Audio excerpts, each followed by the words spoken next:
30 নম্বর প্ল্যানটা বলো।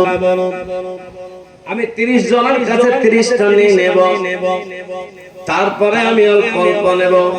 লোকে মনে মনে ভাবছে 5000 টাকা বলবে কখন, মানে 30টা না হওয়া পর্যন্ত 5000 টাকা বলবো না। আল্লাহ পাকের প্রিয় বান্দা, আমি একটা গজল বলবো না যতক্ষণ 23 নম্বরের একটা না হয়েছে। বলবো গজলটা, গজলটা আমার সব থেকে আপনার ইউটিউবে সব থেকে বেশি চলেছে, যার জন্য আমাকে সবাই বলে চাঁদকে বলি হুজুর চলে এসেছে। বলবো নাকি গজলটা? এই বাবা বলবো নাকি?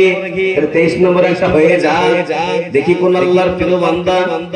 এই দেখেন তো লিখনে ওয়ালারাও বাকিও থাকবে না, বলছে সবার তো আমি লিখছি, আমার থেকে লিখবে, আমি লিখি। এবার জোরে বলুন না সুবহানাল্লাহ। কি খাবার আপনাদের গো!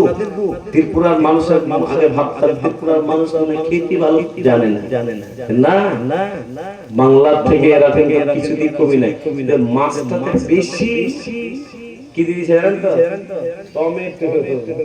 আমাদের দেশে টমেটো দিয়ে মাছ রান্না খাই না, আর আপনারা টমেটোতে ঢেকে দিয়ে মাছ না যেন দেখতে পাওয়া যায়। যাই হোক, মাছের টেস্ট লাগলো, ভালো লাগলো। একবার জোরে বলো লা নবী। কি নাম আপনার?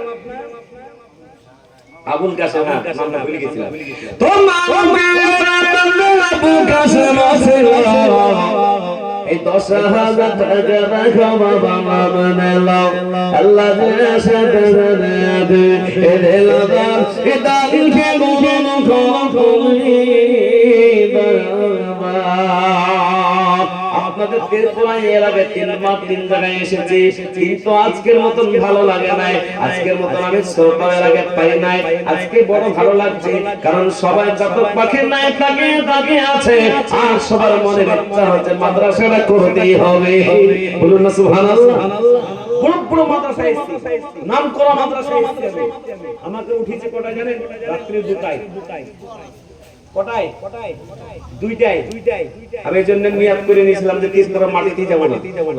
তো আমার হুজুর কিন্তু 4-5 বছর উনি ছিলেন, আমি সেখানে থাকছি, ওখান থেকে 15 কিলোমিটার দূরে থাকতেন। সবটি লোক চিনে।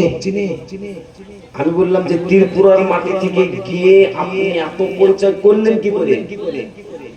এ বাবা, ছেলে মেয়ে সবাই চিনে। ওখানে জলসা করতে গেলাম, বলছে হুজুর আপনি নাকি ত্রিপুরা জলসা করতে যাবেন, পোস্টারে দেখলাম। ওই সেলিম সাহেবটাকে আমাদের এখানে ঘরে ঘরে সবাই চিনে।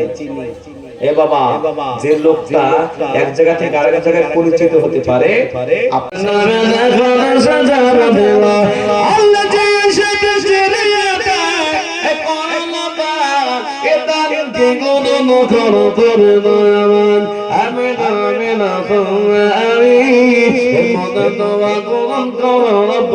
আমি 25 নম্বর হয়ে গেল গজলটা বলি, দিব না নাইলে আমি চাঁদকে বলি তুমি সোনা আমার মায়ের